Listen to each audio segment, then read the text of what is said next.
Allahumma salli ala Muhammad. Harus hati-hati kalau kita punya sifat-sifat yang jelek dalam hati kita, dalam jiwa kita, kita yakini bahwa itu bukan faktor keturunan, itu karena kebodohan kita sendiri. Makanya kita, supaya kita tidak bodoh, supaya kita tidak jahil, makanya mengaji. Jangan sampai kita berhenti mengaji karena menganggap kita sudah alim, menganggap kita sudah pinter, terus kita berhenti mengaji. Kalau kita sampai berhenti mengaji, tandanya kita bodoh yang sebenar.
Bismillahirrahmanirrahim.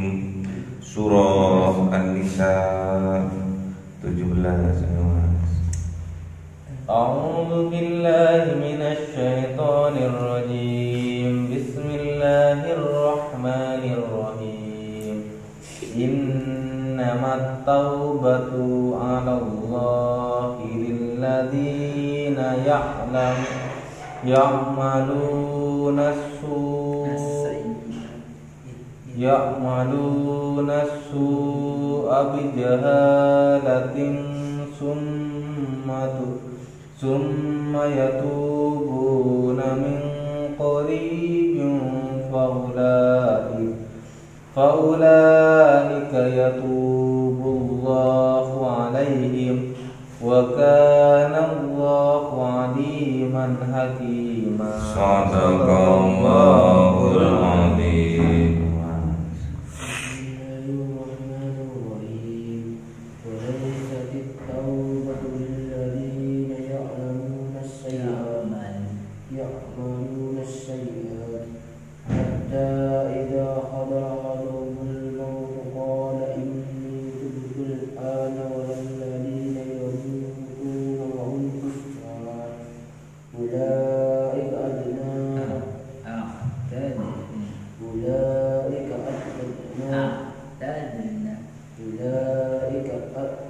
لهم عذابا أليما. Sadaqallahul azim. Bismillahirrahmanirrahim.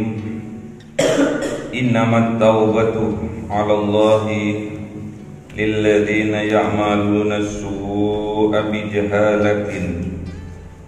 Innama sesungguhnya apa at-taubatu 'alallah, taubat atas Allah, taubat niatkan atas Allah, lilladzina ya'maluna as-su', dimiliki oleh orang-orang ya'maluna as-su', yang mengamalkan kejelekan, yang mengamalkan keburukan, bijahalatin, disebabkan karena kejahilannya, disebabkan karena kebodohannya, disebabkan karena ketidaksadarannya. Tsumma yatubuna, kemudian orang yang bertaubat itu, orang yang melakukan kesalahan itu, yatubuna, bertaubat mereka, min qaribin, dari arah yang dekat. Wa ulaika yatubullah, maka mereka diterima taubatnya oleh Allah alaihim, atas mereka. Wa kana Allahu aliman hakima, dan kana ada Allah aliman, maha mengetahui, hakima, dan maha bijaksana. Ini melanjutkan tentang taubat. Kapan taubat itu harus kita laksanakan? Ternyata orang yang melakukan kesalahan dan kemudian dia bertaubat dan melakukan perbaikan, fa'aridu anhuma, maka tidak boleh dicemooh lagi. Ada mantan pencuri, setelah dia keluar dari penjara, jangan dicemooh lagi. Ada juga mantan penzina, setelah dia bertaubat dan melakukan kebaikan, jangan dicemooh lagi. Fa'aridu anhuma, maka jangan kalian cemooh lagi mereka. Bahkan kita harus bisa merangkulnya. Nggak boleh kita mencemooh lagi kalau dia sudah bertaubat. Nggak boleh kita mengecap dia terus menerus sampai akhir hayatnya, tidak boleh. Kalau dia sudah bertaubat, kalau dia sudah insaf dan irji kepada Allah, kita tidak boleh mencemoohnya. Misalkan dia seorang perampok, habis dia ketangkep, terus dia masuk penjara, keluar dari penjara, gak boleh kita mengejeknya lagi. Kamu dulu merampok, pasti sampai kapanpun kamu akan tetap menjadi seorang perampok. Itu tidak boleh. Kita harus bisa membesarkan hatinya. Gak boleh kita mengkerdilkan atas kebaikan-kebaikan orang lain. Karena bisa saja orang lain melakukan kemaksiatan, orang lain melakukan dosa-dosa karena kebodohannya, karena ketidaksadarannya. Makanya kata Allah, innamat taubatu 'alallah lilladzina ya'maluna as-su'.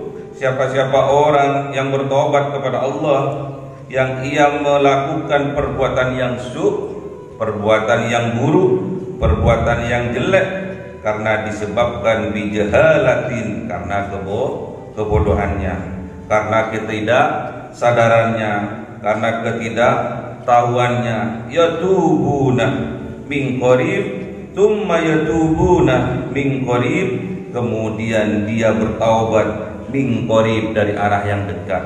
Maksudnya tidak lama-lama. Terus tatkala dia melakukan keburukan, dia segera untuk bertaubat kepada Allah. Gak usah nunggu lek wis tuwek lek wis sudah mau mati, aku mau bertaubat, enggak boleh. Wa ulaika yatubullahu alaihim, maka mereka bertobat, maka menerima taubatnya siapa? Allah, alaihim, atas mereka. Jadi kalau kita berbuat kesalahan, enggak usah ditunda untuk bertaubat.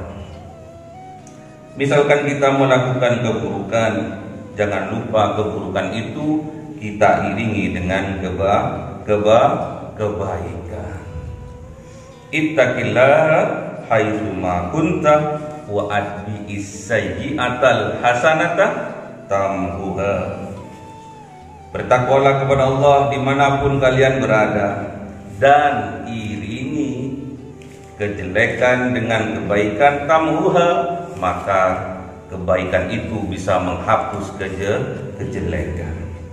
Jadi dosa-dosanya sampean yang kecil terus sampean iringi dengan kebaikan, maka kebaikan itu bisa menghapus kejelekan, bisa menghapus dosa-dosa kita. Misalkan contoh kecil, kita bermaksiat mata, kita melihat seseorang bukan muhrimnya dengan syahwat. Kemudian tatkala masuk sholat, kita berwudu, kita melakukan sholat sunnah, kita melakukan sholat berjemaah, maka insya Allah dosa-dosa yang disebabkan karena mata kita bermaksiat itu akan dihapuskan oleh Allah tanpa kita meminta ampun. Tanpa kita meminta ampun, secara otomatis kejelekan dosa-dosa kita yang disebabkan oleh kemaksiatan, tatkala kita mengiringinya dengan kebaikan, maka dosa-dosa itu akan terhapuskan oleh kebaikan kita. Apalagi kita bertaubat, apalagi kita bertaubat. Kita tidak minta ampun, kita tidak bertaubat pun, tatkala kita melakukan dosa kecil, tapi kita mengiringinya dengan kebaikan, secara otomatis dosa-dosa kecil itu akan dihapuskan karena kebaikan kita, karena amal baik kita, apalagi kita bertaubat. Itulah rahman rahimnya Allah. Allah itu Tawwabur Rahim. Yang penting kita bertaubatnya dengan segera, nggak usah ditunda-tunda. Sampean punya dosa karena disebabkan kemaksiatan, disebabkan karena amal buruk kita, kemudian kita tunda-tunda, nanti aja taubatnya setelah tua, nanti saja taubatnya setelah mau mati. Itu bukan termasuk kategori yatubuna min qarib, tidak termasuk bertaubat dengan segera. Allah akan menerima taubat kita asalkan nafas kita jangan sampai nyampe di kerongkongan. Innallaha yaqbalu taubatal 'abdi ma lam yughargir. Innallaha yuqbalu taubatal 'abdi ma lam yughargir. Sesungguhnya Allah akan menerima taubat kita sebelum nafas sampai di kerongkongan. Jadi kalau sudah nafas nyampe di kerongkongan kita, itu taubatnya udah tidak bisa diterima oleh Allah. Karena orang yang sudah nazak, yughargir, yang sudah berbunyi udah bunyi seperti itu, alamnya sudah dua. Alam separuh adalah alam dunia, alam separuhnya ada alam akhirat. Jadi diperlihatkan oleh Allah apa hukumannya, apakah neraka, apa balasannya, apakah surga, udah diperlihatkan. Bahkan ujian tatkala nazak itu didatangkan orang-orang yang kita cintai, seperti orang tua kita, bapak ibu kita yang sudah meninggal duluan, guru-guru kita yang sudah meninggal itu didatangkan untuk ujian kita tentang ketauhidan, tentang keimanan kita. Kadang setan itu akan bersama pasukannya untuk menggelingkirkan orang-orang yang sedang sakaratul maut, sedang nazak. Setan itu adalah perang yang terakhir, perang pamungkas untuk menggelingkirkan manusia tatkala dia sakaratul maut. Datang orang tuanya, ayo ikut aku, di sana dulu surgamu. Bilang kalau Allah itu dua, bukan satu. Hati-hati, siapapun yang datang menguji tatkala kita sakaratul maut, tetap ingat bahwa itu adalah perangkap setan. Kalau ingin menggelingkirkan keimanan kita, jangan ikuti. Wa kana Allahu aliman hakima, dan ada siapa Allah aliman hakima, maha mengetahui dan maha bijaksana. Jadi tahu Allah itu sampean itu taubatnya bohongan atau sungguh-sungguh. Seperti Fir'aun itu tatkala mengejar kanjeng Nabi Musa di Laut Merah, tatkala ditenggelamkan oleh Allah baru dia tersadar. Tatkala udah nafasnya ada di kerongkongan, baru dia bertaubat. Tidak diterima taubatnya oleh Allah. Walaisatit taubatu, dan tidak ada taubat lilladzina ya'maluna sayyi'at, yang dimiliki oleh orang-orang yang melakukan sayyi'at, banyak kesalahan, termasuk dosa-dosa besar. Hatta idza hadar ahaduhumul maut, sampai ketika hadir ahaduhum, atas salah satu dari mereka al maut, kematian. Jadi punya dosa yang banyak, tapi dia tidak cepat-cepat bertaubat, bahkan sampai hadir di hadapannya yaitu kematian. Itu enggak akan diterima oleh Allah taubatnya. Qala inni tubtul ana, kemudian orang yang sedang sakaratul maut itu bilang, inni tubtul ana, sesungguhnya aku akan bertaubat sekarang. Ya tidak bisa. Walalladzina yamutuna wa hum kuffar, dan juga tidak diterima taubatnya orang-orang yang mati dalam keadaan kafir, dalam keadaan murtad. Orang itu tidak diterima taubatnya oleh Allah. Sebesar apapun dosa kita, memang kita adalah tempatnya dosa dan salah, dosa dan lupa. Memang kullu bani Adam khotta'un, tapi ingat khairul khotta'ina at-tawwabuna. Ingat, setiap anak cucu Adam pasti melakukan kesalahan. Sebaik-baiknya kita yang melakukan kesalahan adalah bertaubat. Hendaknya bertaubat, ya. Jangan sampai keduluan ajalnya datang menjemput. Bersegeralah bertaubat, jangan sampai keduluan ajalnya yang datang menjemput. Ulaika a'tadna lahum adzaban alima, mereka itu orang yang tidak sempat bertaubat sampai dia mati, atau dia mati dalam keadaan kafir. Ulaika, mereka itulah a'tadna, kami siapkan mereka itu lahum, bagi mereka adzaban alima, azab yang amat pedih, yaitu dimasukkan dalam neraka jahanam. Na'udzubillah. Makanya hati-hati tatkala kita pernah melakukan dosa-dosa, termasuk dosa besar. Seperti apa? Seperti perzinahan, seperti pembunuhan. Cepat-cepat kita bertaubat.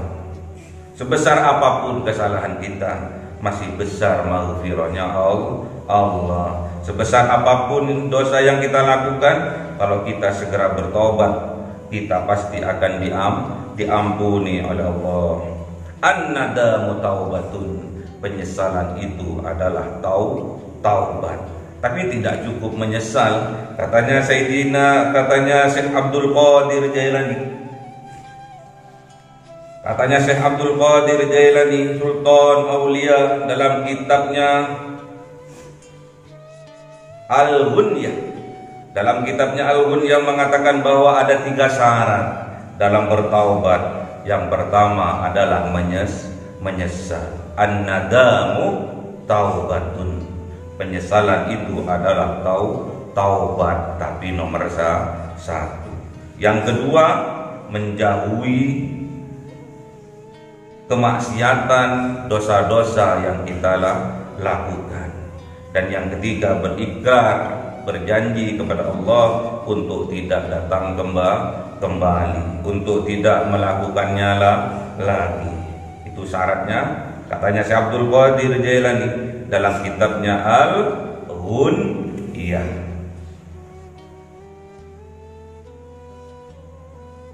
Kemarin berkaitan, memang dosa-dosa orang tua kita yang belum sempat bertaubat kadang akan menetes, akan mengalir di dalam darah anak keturunannya.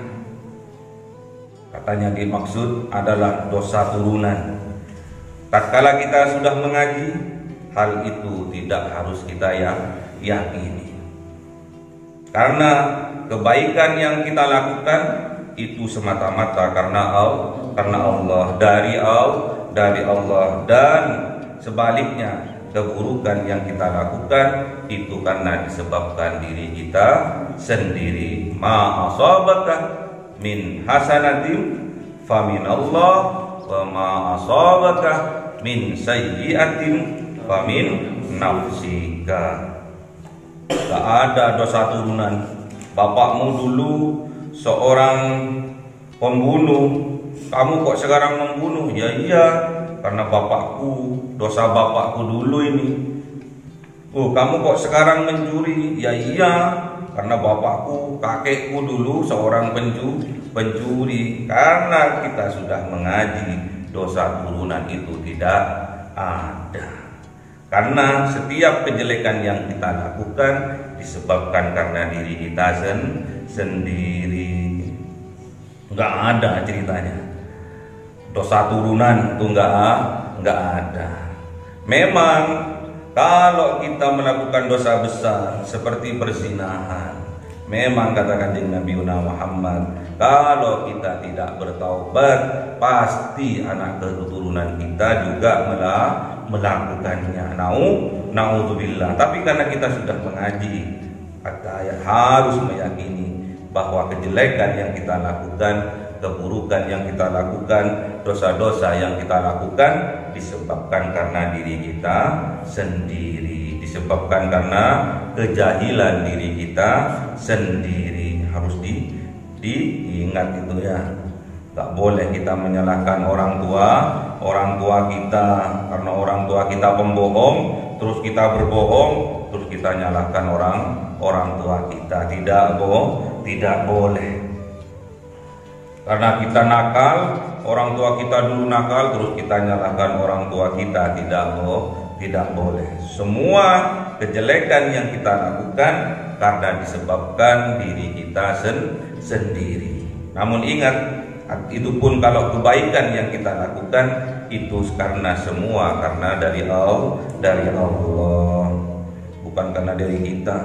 Makanya kita kalau kebaikan, kita tetap minta kekuatan kepada Allah, minta pertolongan kepada Allah agar tetap diistiqomahkan, agar tetap bisa ditingkatkan kebaikan itu. Ada hadisnya Kanjeng Nabi Muhammad. Apa katanya Kanjeng Nabi Muhammad? Al-jannatu tahta aqdamil ummah.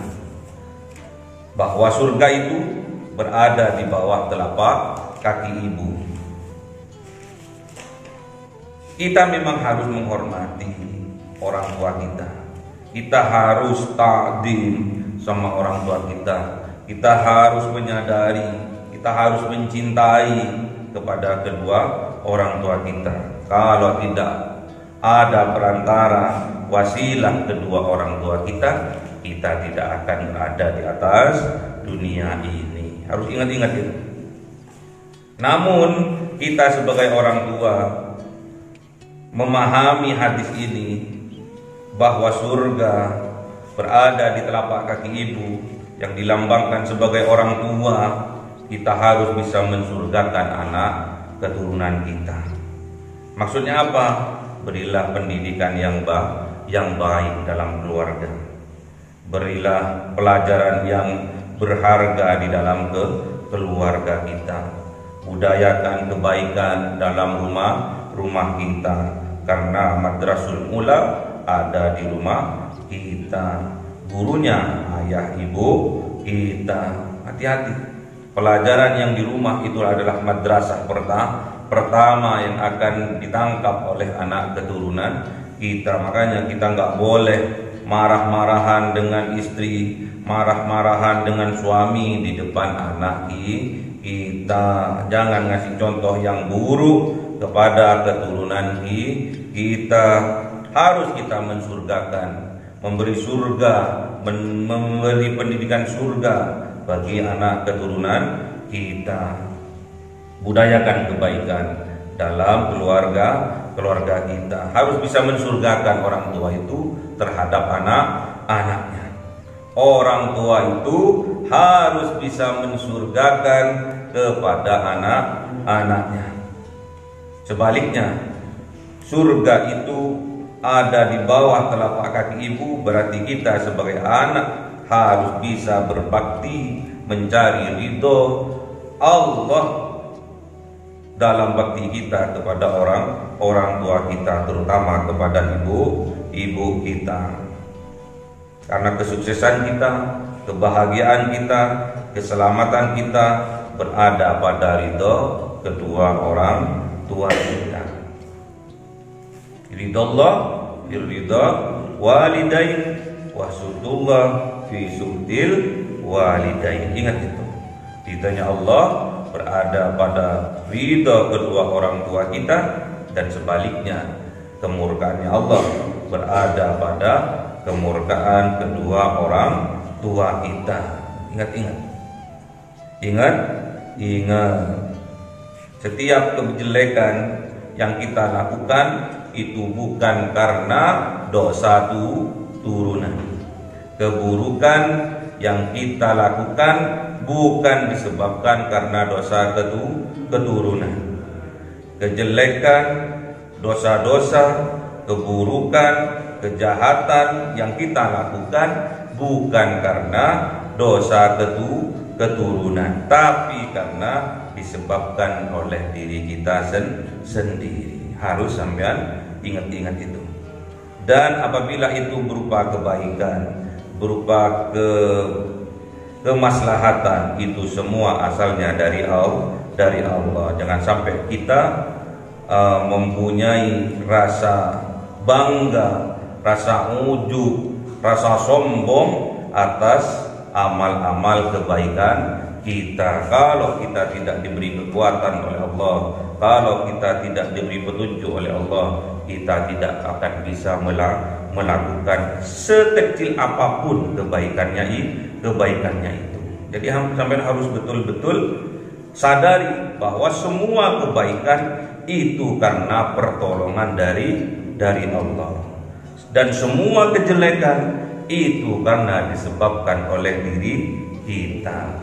Gak boleh kita itu berbangga atas amal-amal yang kita lakukan, amal-amal baik yang kita lakukan. Gak boleh kita berbangga karena kita bisa sholat tahajud, kita bisa bangun jam 2 malam, terus kita ujub berbangga dengan amal-amal kebaikan kita. Itu namanya apa? Takabur, sombong atas amal-amal kita. Ujub, sifat-sifat penyakit hati itu sudah bersemayam di dalam hati hati kita harus bersihkan. Bersihkan dengan cara apa? Membaca tasbih. Setiap kapan? Setiap ba'da asar. Setiap kapan? Setiap ba'da maghrib. Setiap kapan? Setiap pada waktu sahur.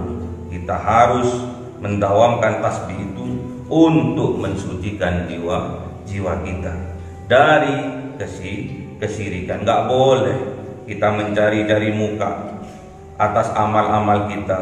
Cukup kita mencari ridha Allah. Ingat itu. Nggak boleh kita merasa ujub karena keilmuan kita. Kita tidak boleh merasa ujub karena amal ibadah kita.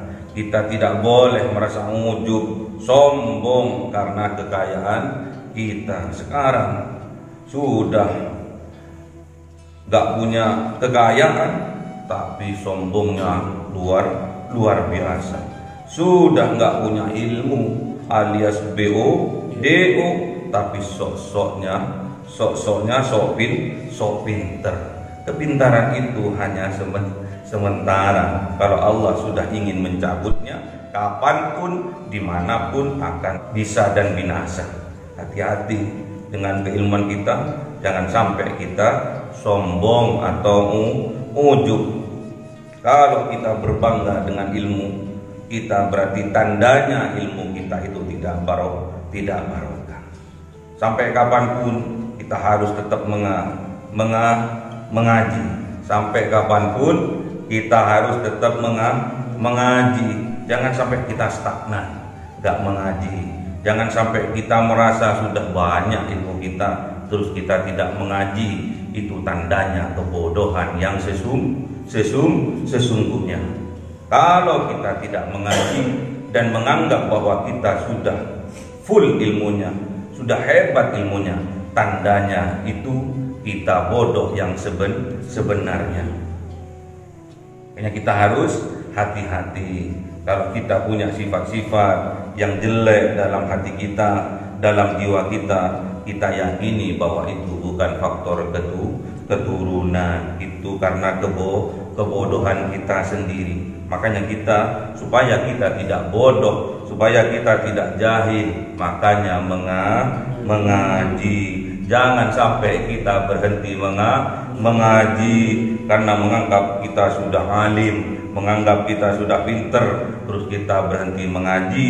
Kalau kita sampai berhenti mengaji, tandanya kita bodoh yang sebenarnya. Allahumma arhamna bil Qur'an waj'alhu lana imama wa nura wa huda wa rahmah. Allahumma dhakkirna minhuma nasina wa 'allimna minhuma jahilna warzuqna tilawatahu ana al-laili wa atrafan nahar waj'alhu lana hujjatai ya rabbal alamin.